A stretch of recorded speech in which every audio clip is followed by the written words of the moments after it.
McConaughey. Welcome to the That's Good Broncos post-game podcast live here on YouTube. Not live if you're listening to it via the podcast network.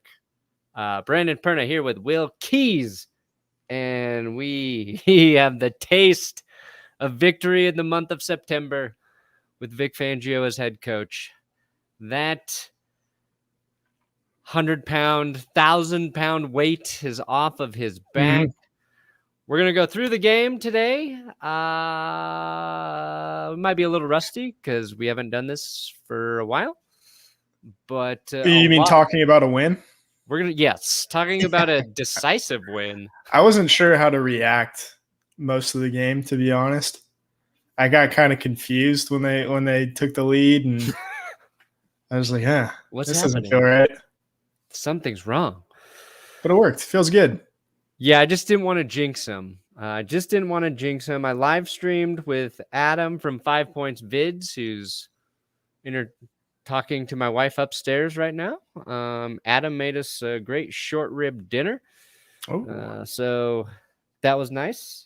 And it was fun. It was fun live streaming with somebody else in my house. But today we'll go start from top to bottom. Teddy to the run game, to the defense, to the Giants. We're going to talk about it all. Today's episode brought to you by DraftKings Sportsbook, America's top-rated sportsbook app, official partner of the NFL now. So use code DNVR when you sign up over at DraftKings, and that's all you have to do.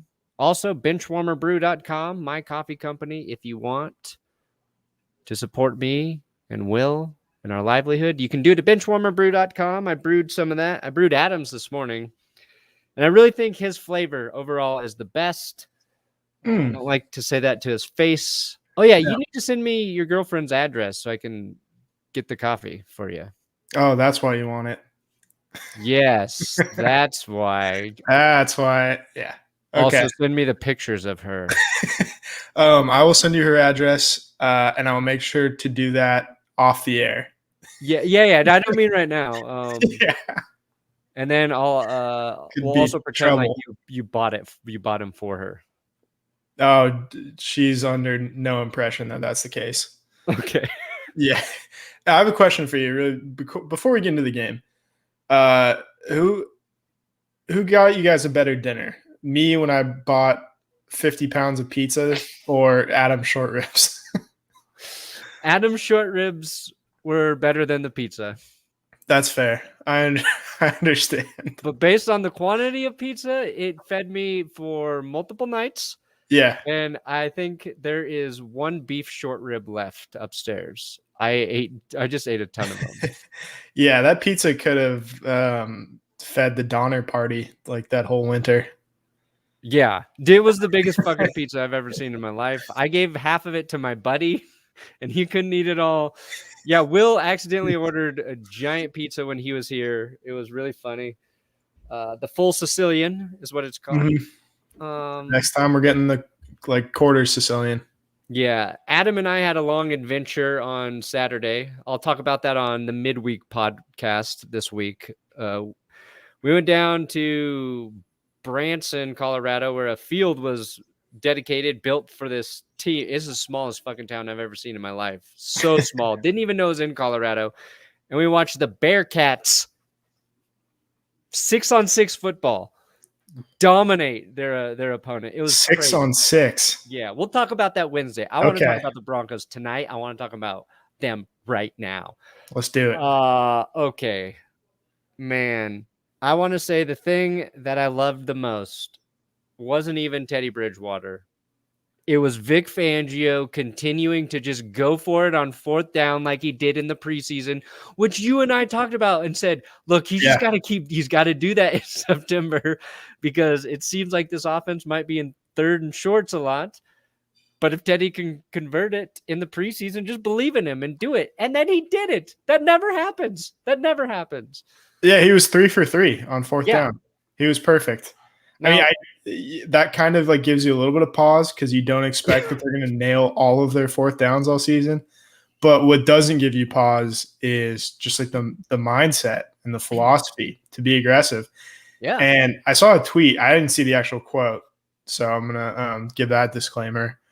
But he said he thought of it like he was going for it now on fourth down because he likes where the offense is at, and he never would have thought of that being a possibility the last couple of years, which That's is really fair. telling. And Like, if you want to talk about the difference between a young quarterback and a veteran quarterback, and you feel comfortable with a veteran quarterback to get you, 3 or 4 yards, which is like all of those were like 3 to 6 yard conversions. Yeah, you're probably not even just Drew Lock, probably hardly any young QBs in the league. You're going to feel that confident going for those fourth downs. yeah, And yeah, you wonder if, they're playing maybe a better defense, like if that doesn't work in a game. But let's be honest, the Giants' front was tough today. The Broncos, despite this nice 101 yards from Melvin Gordon, the Giants were not easy to run against. It was completely ineffective, at least basically through the first 3 quarters ish, until the Giants just were worn down by the Broncos. And then Gordon pops off a 70-yard touchdown to, put the game in the bag. That was late in the fourth. But like up until that run, it was the thing I was a little worried about would be the run game. But we also said the Giants were going to be hard to run against. That was not a surprise. yeah. And the thing I guess I'm most excited about for the next Broncos game, just beyond the fact that they're playing the Jets and Jags the next 2 weeks, is to see if the run game is good against a less than very talented front. Because I think for this success to continue, I think the run game is going to have to be like the totals we have up on the screen, the 101 yards, the 145, 160, whatever total right there. The Broncos are going to need to do that, I think, to win a lot of games. And today it looks like they did a good job running, but if you watch the game, they did not. Yeah, I hate when people are like, well, if you take the 70-yard run out of the equation, you actually didn't have a very good game. It's like, well, obviously you can't do that. No. But you can't count on a 70-yarder every week, and you want the run game is there to like give rhythm to the offense and keep the chains moving, which they didn't need because Teddy only threw 8 incomplete passes, and like a few of those were drops too. The big one to KJ Hamler. The big one, KJ Hamler was a drop. I think Saubert might have dropped one too. Yeah. And then a couple of throwaways. So when he, most of the passes that he actually threw in the field of play were spot on.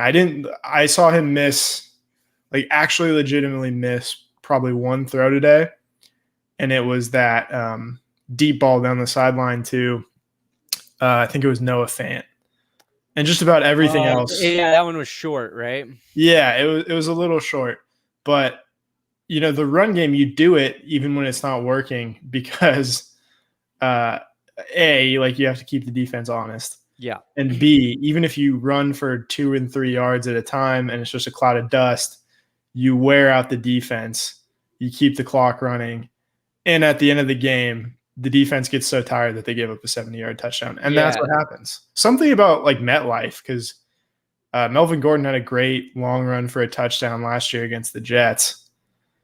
And now he comes back and does it against the Giants. So he likes playing here. Yeah. I saw a little bit of the Jets-Panthers game, and I heard the announcer say, it was like, I think Sam Darnold rushed for a touchdown. He did, yeah. And the announcer was like, and Sam Darnold not known for rushing. And I just remember Sam Darnold, having a really long. He is known for rushing to us. To us Broncos fans, he's the greatest rushing quarterback we've ever seen. He's Steve Young, basically. Yeah. Teddy completes 77.8% of his passes today. We're gonna take that. A lot of them were short passes. I wouldn't even say checkdowns. A lot of them were just like short crossing routes and different things that worked against the Giants. And there was an unfortunate fumble by Albert O. That was so close. Adam and I were going back and forth on who was how they were going to call it. I guess they made the right call there. Yeah, I think so. But the point is like that the Giants didn't have good field position after that fumble. The Broncos defense held them. The Broncos got the ball back. This is right before halftime, midfield, and Teddy leads a drive down for a score. Did they kick a field goal there? Or yeah, they got a field goal, right? Right before halftime?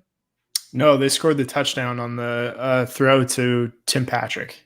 Oh, yeah. So he like that's what you want to see from a quarterback, where it was a mistake that wasn't Teddy's mistake.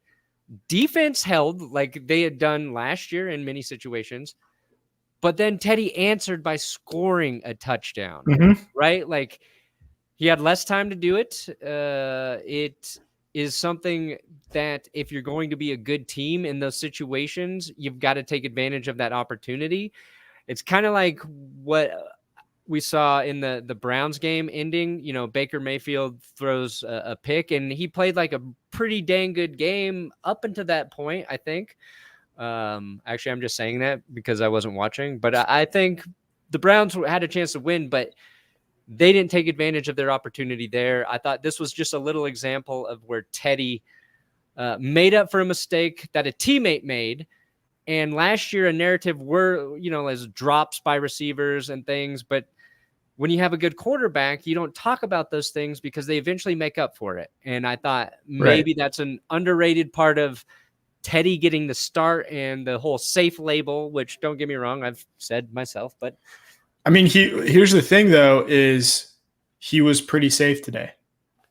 He was safe. Very safe. He was safe. Like I think he made one throw in the entire game that you're like, no.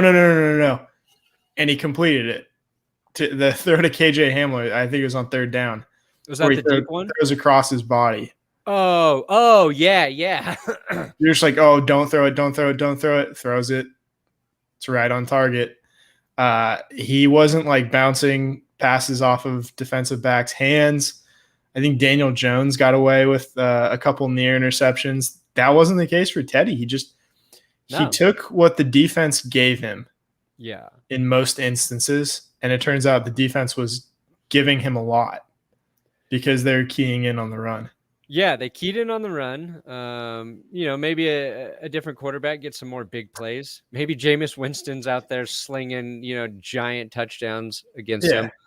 But we got on your kill list saying, I'll get excited when we play someone decent. Talk to me week 5. Okay. I think that's the wrong attitude to have, man.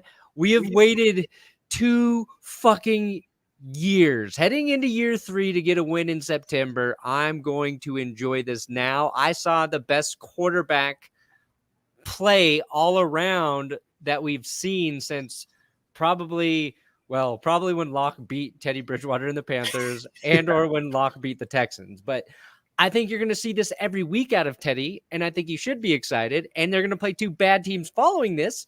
So they're going to go, hopefully, I don't want to curse them, but they're going to go 3-0, and I'm going to be hard excited. I wanted the Browns to beat the Chiefs tonight. If we could have gotten ahead of the Chiefs in the standings just by a game temporarily, just riding that with the Chargers. Just for the one screenshot for a week. Yeah, exactly. Suck it, Chiefs. We're ahead of you. Yeah, no, I don't care. Like the Giants have a good defense. I still think they do have a good defense. I don't care that it was not a great team. Teddy they beat a team that they should have beaten on the road. And not to bring up what Peter Schrager said on Bill Simmons' podcast, but a team that was playing with a lot of emotion too. Yeah, basically the Giants let down the entire city of New York. I think they might have let down the United States of America. They let down the United States of America because they didn't use 9/11 to motivate them to win. Yes. Which is what the NFL wanted them to do. Right. It didn't. Here's the flaw in that logic, I think, from Peter Schrager, I think. I don't know if he caught any heat, but it was a thing that he picked the Giants this week, and his primary reason, his only reason, was 9/11. Yeah, that's weird. The flaw in the logic is that I don't think most players on the Giants really remember 9/11. Like Daniel Jones was 3 years old. Yeah, and it was the day. It's the 12th. It is also the 12th. Yeah, today is the 12th. Peter, it is indeed the day who after. we're fans of. We do like Peter Schrager, just to be clear. Yes, I mean he's no Kyle Brandt, but My wife likes Peter Schrager. oh, interesting. And okay. Well, she started paying attention to Good Morning Football when she found out when the whole Nate Burleson leaving to go to one of the morning shows thing. Yeah. And now she's helping me do shit, so she's paying closer attention to all of the NFL. We got Mr. Looper. It was nice to finally see some consistency at QB with the super chat there. Thank you, Mr. Looper. It was nice. It was consistency too. Oh my God, it was so consistent. The consistency was consistent. The efficiency was efficient. Yeah. Oh, during the live stream, I called the Daniel Jones fumble on the play too. Oh, it was thank awesome. God. Well, it was only a matter of time, really. Yeah, it just like that rarely happens. But I was like, he's gonna fumble on this next play, and then he took off running and he fumbled. So Daniel Jones, he looks exactly the same so far. I don't think, if I'm making a prediction after one game, I don't think he'll be around for the Giants much longer. Yeah, I would tend to agree with you there. He put up some nice garbage time numbers. Now, like nothing like Jared Goff had today. That was elite garbage time. Yeah. It was like one of the best garbage time performances that I've ever seen. So much so that he almost won the game. So much so, Sean McVay might be thinking about him in a couple years. Yeah, because that's been the knock on Stafford, right? Like he embodied Pat Stafford in that 49ers game. Matt Stafford, I hope we see him just light it up all season long. He looking good so far during Sunday Night Football. That first pass was got my pants tight. Yeah, that bomb to Van Jefferson. Van Jefferson's fantasy value got to be going up through the roof right now. His fantasy value. Okay, next thing. Jerry Jeudy escapes a very serious injury to only have a serious injury. Yeah. But I could have sworn his ankle was sideways and it went back into place. Maybe that did happen. I don't know. I thought it was broken. It's a high ankle sprain, which is a really sort of like a nagging, nasty injury. So he's going to miss some time with that, especially for a guy like Jerry Jeudy, whose greatest skill is his feet. So I'm not sure when we'll get him back in the lineup, but it's not season ending. I thought it was for sure. And I think today we learned that there are plenty of guys to fill in for him. One, yes, Tim Patrick, still Mr. Underrated. Touchdown, clutch like third down grab. We only saw Cortland Sutton get one pass thrown his way or make one catch. But it was a big one. It was a big one. Also. It was fourth down. And if, Jerry Jeudy misses some time, you think like in a couple games, Cortland Sutton's going to be your number one receiving target anyway. But I thought Teddy did a great job getting the tight ends involved in the passing game. Like Noah Fant was huge in this game. A lot of short passes, but like in third down situations for conversions. Albert O, if he didn't have that fumble, would have had a perfect game because then, he caught a touchdown, which was one of Teddy's most impressive plays. He had two. Yeah. He escaped pressure. One where he kind of like stiff armed a giant to extend the play and make something happen. He's always got his eyes downfield. But Jerry Jeudy's injury was what I kind of wanted to bring up there. What from the receiving game were you excited about, Will? Yeah, I just think he kind of unlocks Noah Fant. Mm-hmm.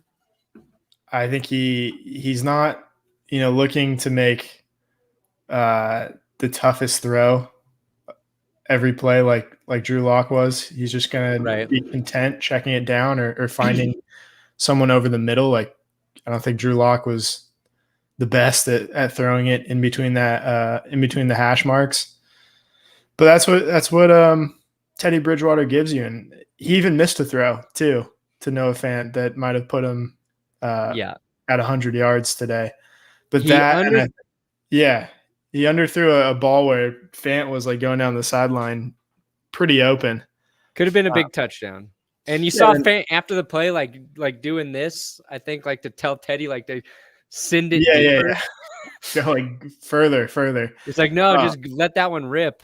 But like those underthrows, sometimes they work. I saw Tyreek Hill's big play was kind of an underthrow today. And then I tweeted Deebo Samuel.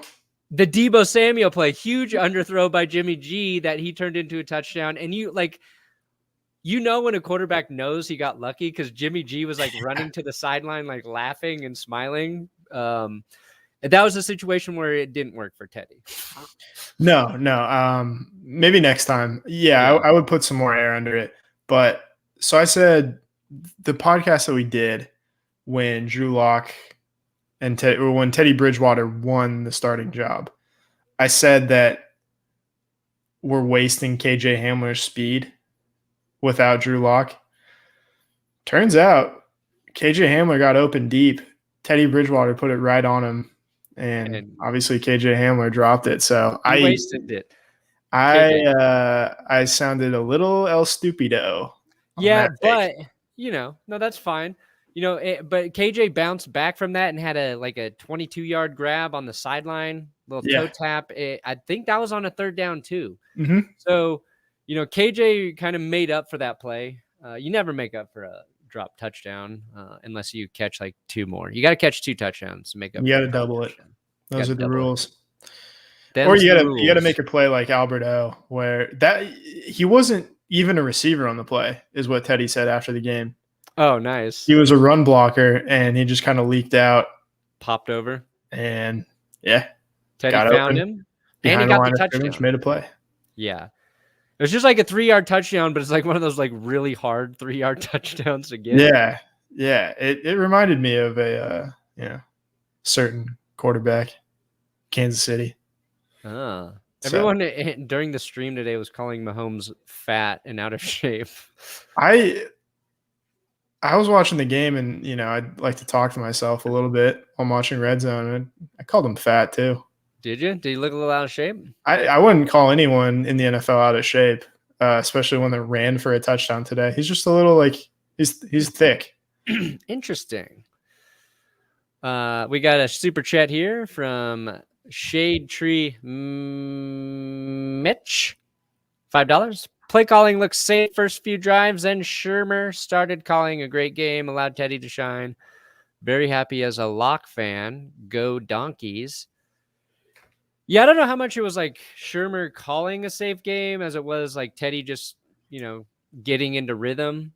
I guess the right Teddy's worst throws was he was rolling out, and I thought the defender Holmes made a great play, but Teddy just threw it into his helmet, which can't wait to recap. It was funny.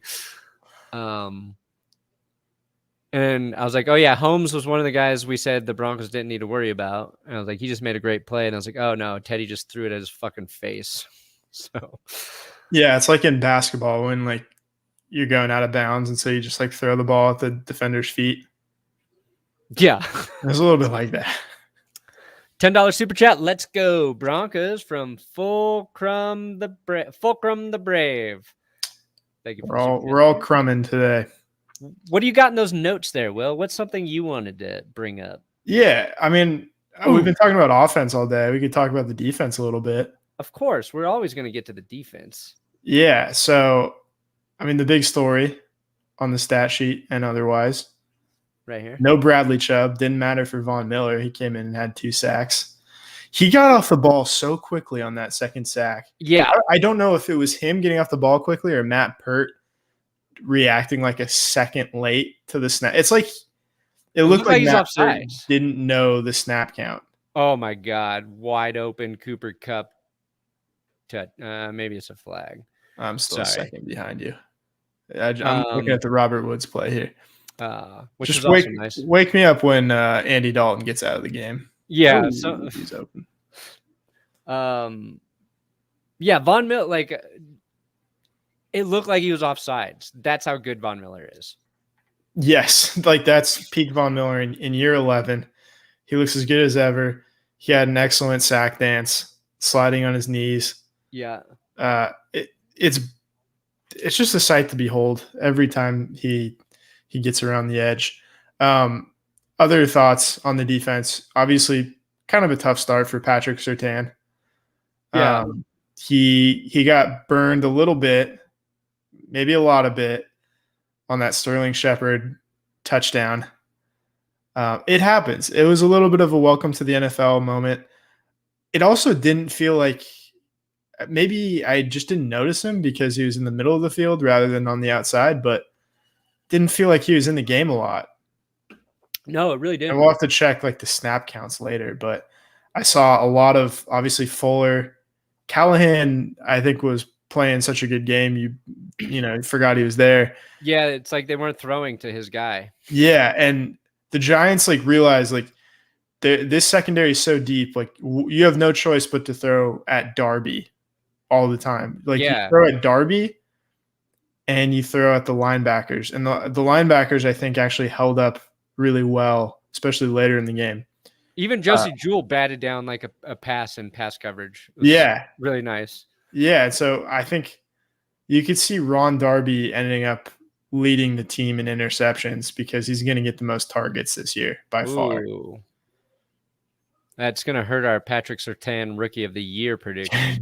There's still 16 games. Yeah, it looks like they credited Fuller with 2 passes defended.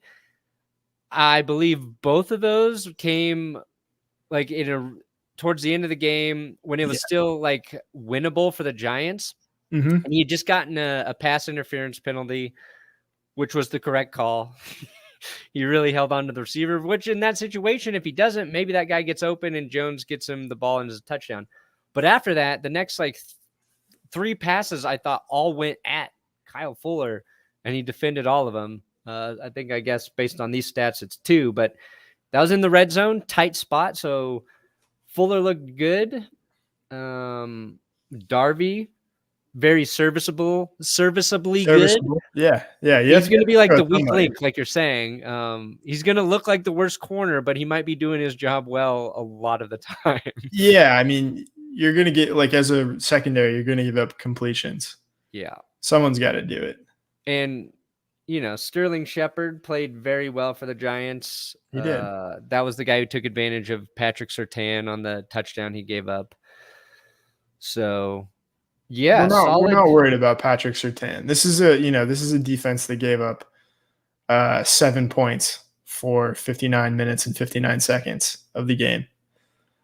Yeah. No, the defense was great, and I think the pass rush can be better. You know what I mean? Like, Chubb gets back there, it can be better, and because the game was very close for that first half, and it felt like there was 1 sack in that first half, but it felt like Jones had time to throw the ball.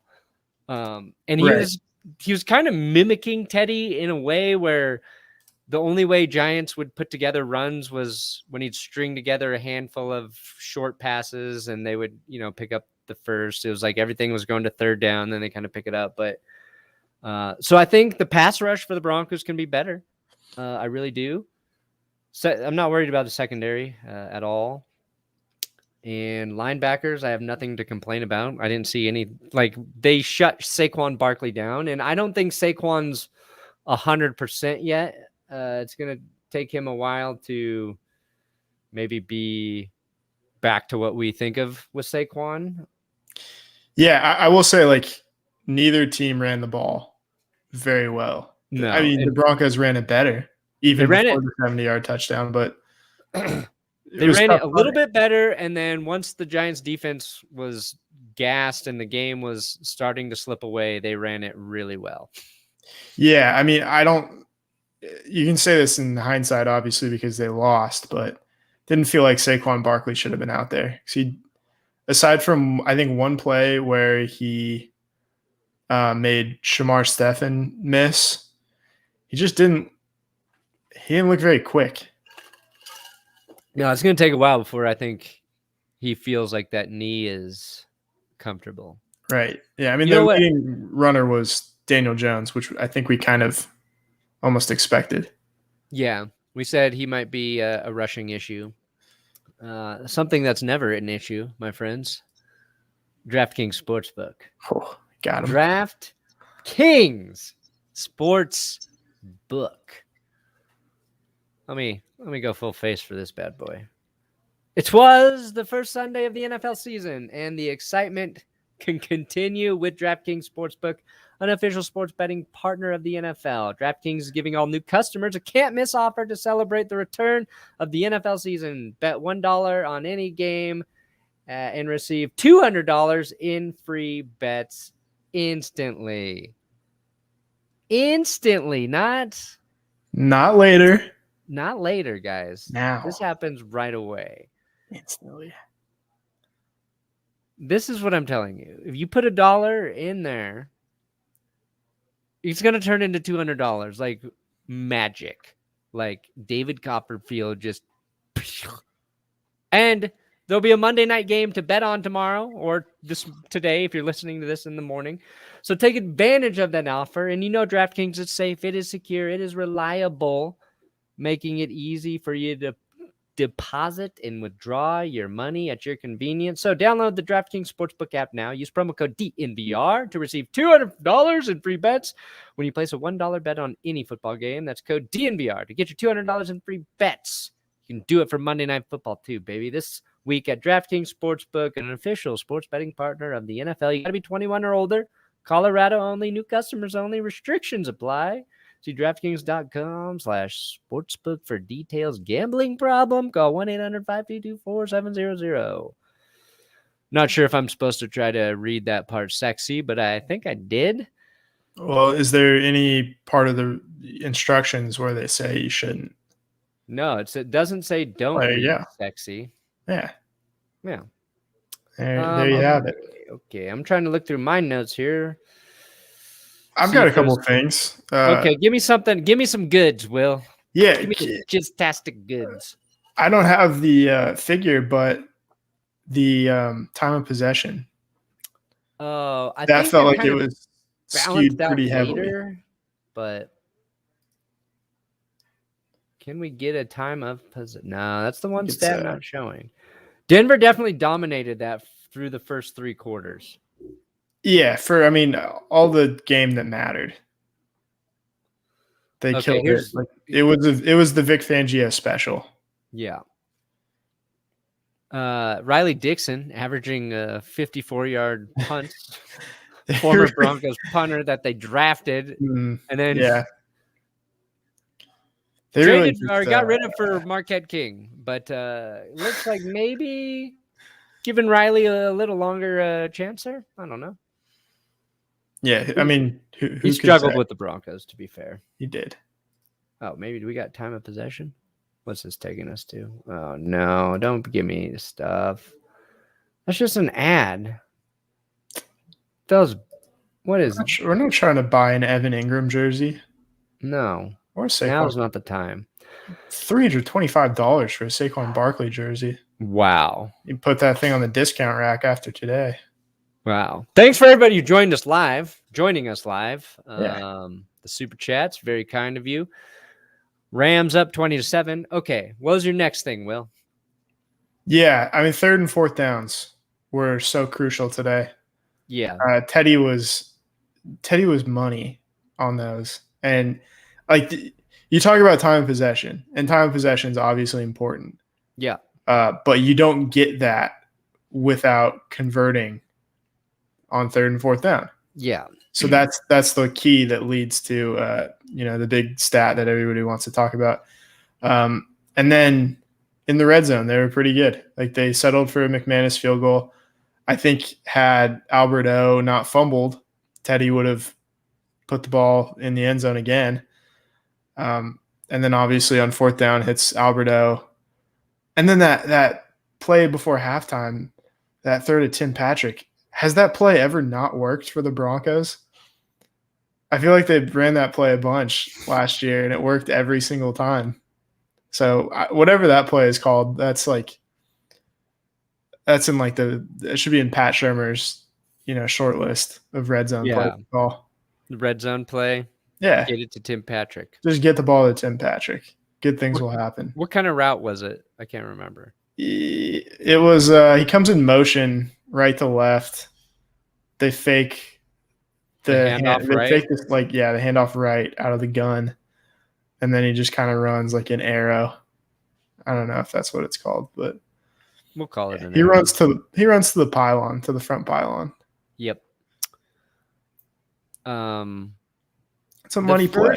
And the first fourth down Teddy converted was a 4th and 7, and that was Patrick. So I obviously don't think you're going to do that a lot, but a time to do that is early in the game, right? It's if it doesn't work and you need to bury yourself out of a deficit or some shit because of it, then you're fine. But it's a 4th and 7. So like Fangio decided he was going to commit to doing this, I think, before the game. I think you're right. Like, that's crazy. Because the rest were a 4th and 2 and I think a 4th and 3. So like not as crazy.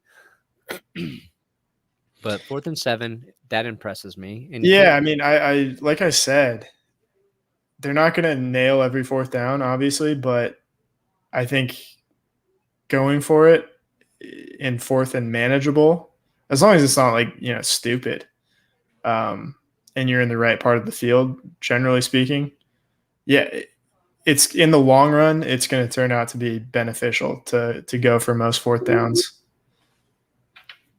Yeah. Okay. So here's a question for you. Yes. Just noticing Daniel Jones' stat line right now. Mm-hmm. He completes 4 less passes than Teddy on 1 more attempt. 3 more passing yards, just 1 passing touchdown. No picks either. You're looking at that stat line. You're like, oh, yeah, these 2 quarterbacks played the same, right? Yeah. Stats they're very misleading. And we know the big fumble that Daniel Jones had when he rushed the ball.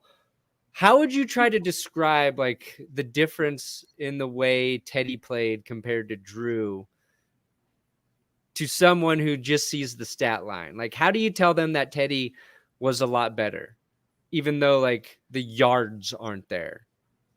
Oh, he puts the team in a better position. Like, I don't think Teddy's ever going to – I don't think he's going to throw for 300 yards very often. He might. And I don't think he's going to throw for more than 2 touchdowns a game very often. But he keeps not just the offense, but the team in very favorable situations because they had those long drives. And I think there's only like one spot in the game where the defense got a little tired and is kind of self-inflicted because they had a personal foul penalty that kept the drive going, which they never showed, by the way. Draymond Jones. I think it was a makeup call for the Justin Simmons hit on Daniel Jones. But Teddy put the team in good situations pretty much at every juncture of the game. And I don't think they ever had a 3 and out in this game. Yeah. He got them, they were never stuck in bad field position, kept the chains moving, obviously converted the 3rd downs, which created time of possession. He played complimentary football, and you can tell the difference with this year so far through 1 game is they have a pretty clear plan about how to win. And you can make fun of it because it's funny when it's like not working, because I think he tweeted and it looked true at the time that the Broncos were playing not to lose while losing. Yeah. And like it's super funny when like they play like that and they're down 4 points, but it just feels like over a long enough time frame, like it's going to put the team in good spots and they're going to beat teams that they should beat. Yeah, I think they were down like 10-7 at the time, and they just did like a run play in a situation where it was like, why are you even doing that there? And they might have been successful even on that drive, or maybe they punted after that. I don't know. But I like to tweet in the moment too. That's the yes. Always remember, I'm going to react as hardly as I can to the moment. As you should. The other thing to keep in mind is some of these, for Daniel Jones, the difference, I would say, but even his one touchdown pass was more of a play his wide receiver made too, right? Yeah. And that's going to happen for Teddy more often, I think, in this offense, because the Broncos did not really break off a big touchdown in the passing game. That was like a short pass that Melvin Gordon got the run, but Sterling Shepard ran a great route, and Daniel Jones made a good throw to him, but he broke the tackle and then took it to the house. So I think that kind of inflates maybe if you're just looking at Daniel Jones' stat line, but watching the game, it just felt like one quarterback was much more in control of the game than the other. And you see that all the time when you're watching two teams. And sometimes that goes back and forth with momentum, but it wasn't even like Daniel Jones was bad either. That's what's weird. He was playing, efficient, but he just wasn't. It was like the Giants. I think I said this at the beginning of the podcast, or maybe it was right before we went on. I can't remember, but I felt like the Giants to me felt like watching them lose the way they did is what it felt like watching the Broncos lose last year so many times. Well, the game was close for the first half, and then everything just kind of went wrong after that. Yeah, and he fumbled at the most crucial juncture. Yeah, they were driving. I think they were up by, I don't remember what the score was at that point. It might have been 20-10 at that point in time. Yeah. Or no, 20-7. So they were ready to get back in it. Maybe it was 17-7. Who the hell knows? But that's when he chose to fumble. Right. So you kind of knew it was coming. I guess if you're a Giants fan, you just kind of have to hope it comes really early and it doesn't affect the game too much. Yeah. But it screwed them. And that might as well have ended the game right there. Here's what we didn't think we'd be saying week one. I'm really glad we got Teddy Bridgewater and not Aaron Rodgers right now. Did not see that coming. Did not see that coming. Rodgers had a bad day. Saints just throttled the Packers. I can't wait to talk to Tom Grossi about that in the morning. Yeah, enjoy that for an hour.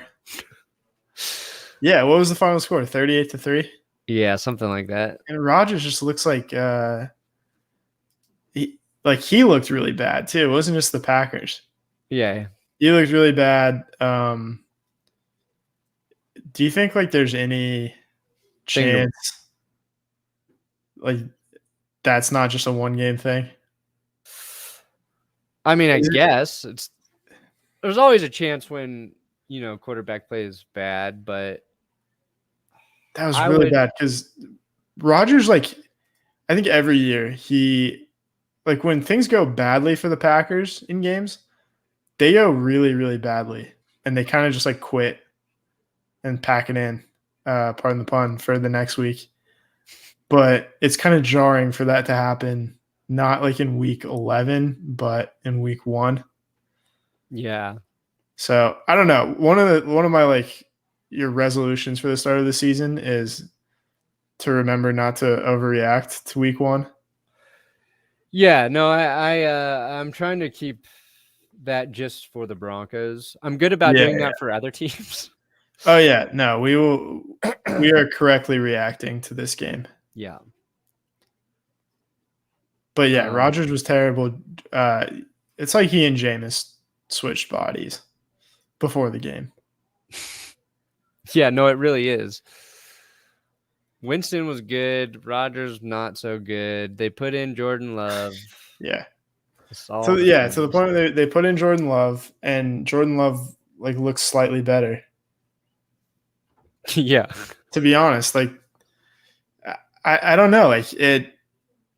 You can point to a lot of things this offseason and say, it doesn't surprise you that he came out of the gate looking really, really bad. Say that again. I was just saying, like, you can point to a lot of things this offseason, obviously, for the Packers and Aaron Rodgers. Oh, yeah. That would make you go, like, it's not surprising that he played really bad week 1. No. There's also, but, like, I would pin it, if I was trying to be as rational as possible, I would pin it on the Saints playing with a lot of emotion. And I don't know, maybe there's something to the Florida thing, the reason they picked Jacksonville as a venue. Yeah. Maybe, the Saints, we all thought the Saints defense would be good. I think until Jameis played well in that preseason game, Justin Fields rushes for a touchdown.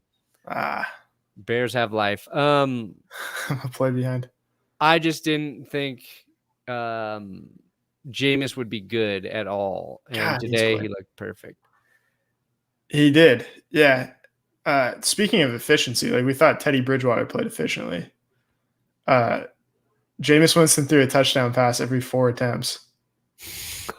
He had 20 attempts. He threw 5 touchdowns. Wow. Holy hell. Justin Fields. That's got to go in the firsts for best and worst. You think so? Fields. Oh, the first touchdown. Yeah. Yeah, we got a big video coming tomorrow for everybody. Yeah, big best and worst Bronco recap. If you're new to the show, like this off season, we got a lot of content coming out the next couple days. Yeah, so much. Gonna be hard. Okay, one last thing I wanted to discuss, unless you got another point after this, but absolutely not. Teddy Bridgewater's helmet kept coming off. Yeah. 3 times at least his helmet came off when he was hit. Drew Lock's trying to sabotage him? Equipment tampering? Or does Teddy need to get a tighter fucking chin strap? I mean, this week we found out Drew Lock has a history of tampering with equipment. Oh, he took off the tracker. I don't know. I wouldn't put it past him. I got a little worried on one of those hits. I thought he might have gotten his bell rung. Yeah, but that was the one that he got the 15-yard flag. Yeah. And he was smiling because his helmet came off, that's kind of the reason he got the penalty. And I think it was pretty ticky-tacky. Maybe that's why he did it. That's what I'm wondering. He's being a team player. It's a genius move by Teddy as well. Like, he knows if I just keep this helmet loose, anytime I get hit, it's going to pop off. I'm going to get the penalty. Yeah, he's thinking with his head. Yes. Was he sacked, 2 times? 2 times.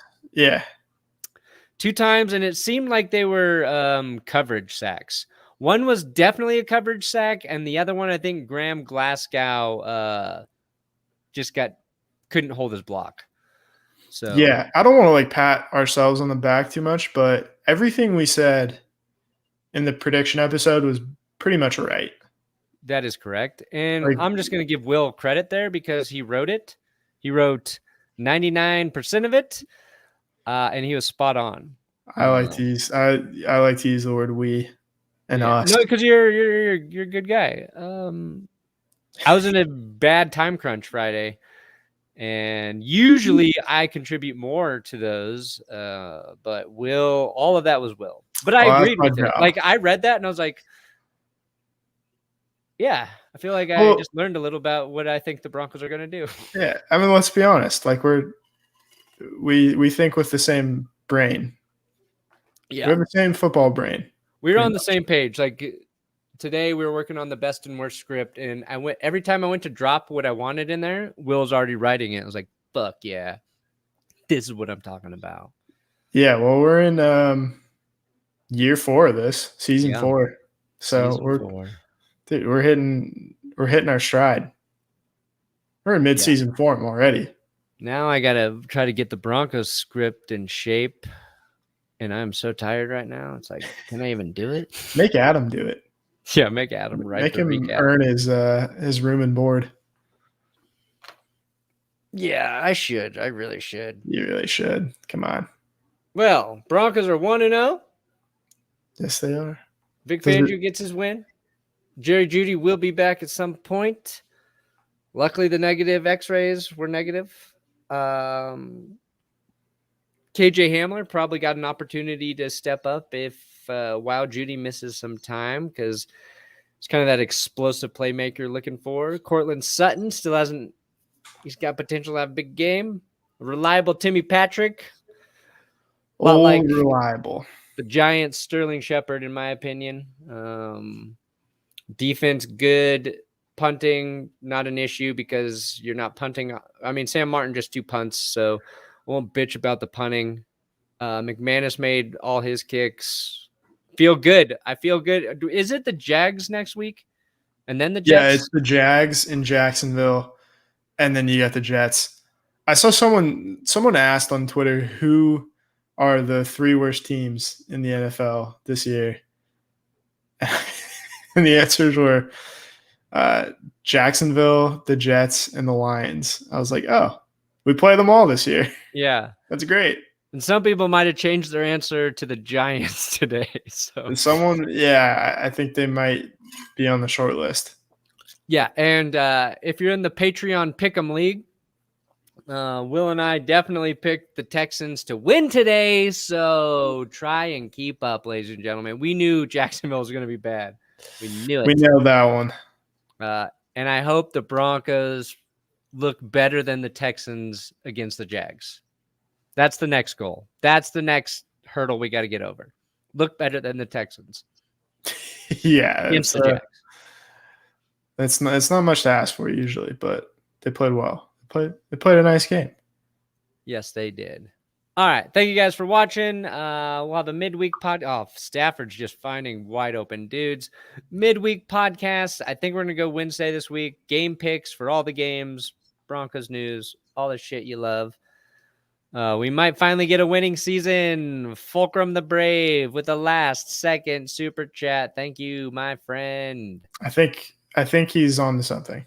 Yes, I think we're going to have a winning season. I feel it. I can't wait till they play a really good team, too, to really gauge it. I agree. But right now, They're going to kick some ass for a while. There's plenty of time for that. Plenty of time. Let's just beat the shit out of the bad teams for a while. Yeah.